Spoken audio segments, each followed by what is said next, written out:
ndabwiye ko nzambageza ibintu bigiye bitandukanye byinshi. Anga rero ni ku mazi, ngiye kubereka ahandi hantu handi yabasha gutemberera.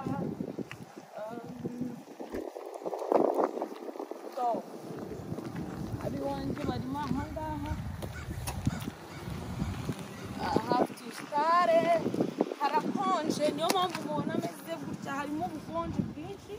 Iyo umuntu nyine ashaka gufata time yaza akaruhukira ahangaha akicara aha, something like that, ubundi noneho umuntu agakomeza.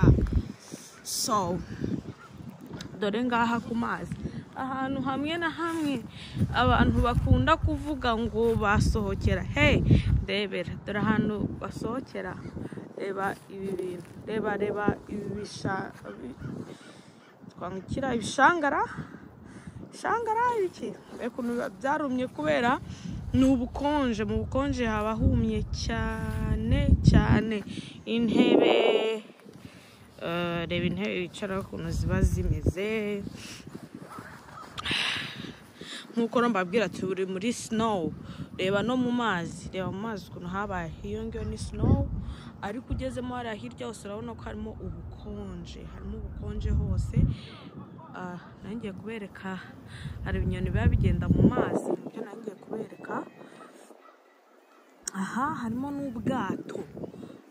Iyo hasa neza abantu bagendagenda mu bwato iyo hasa neza. Ariko so that's why rero ubu ngubu ibintu biba bimeze bite, biba birimo biragenda bigendeka neza gake gake. Umuntu nyine akaza akiyicarira ari kumwe n'abantu biwe, hanyuma mukagira ibyo mwiganiriraho rimwe na rimwe hamwe n'Imana. Ubuzima bukagenda bwenderera. Hari ubukonje bwinshi cyane. Ngiye mvuye mu modoka ndavuga reka nze mbasangize mbereke what's going on, uko byifashe hano. So icyo ni igice kimwe ndi kubereka. Hari n'ahandi ukomeza ruguru, harimo abantu batuyemo. Abantu baba parkinze ahangaha baje kuba bifatira akayaga, nubwo atari akayaga ahubwo ari akabeho.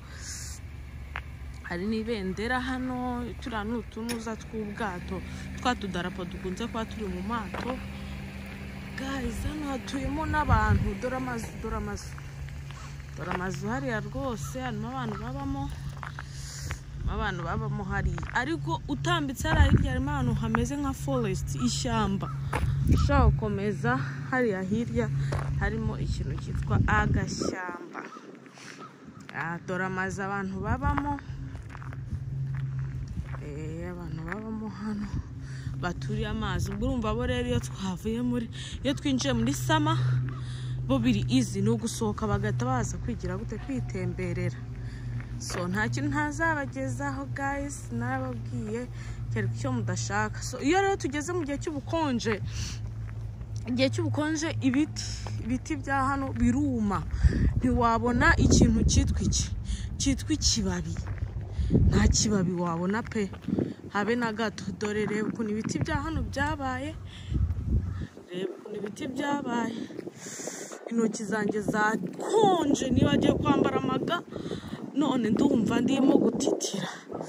Dore inyoni zahato, dore inyoni imbata, something like that.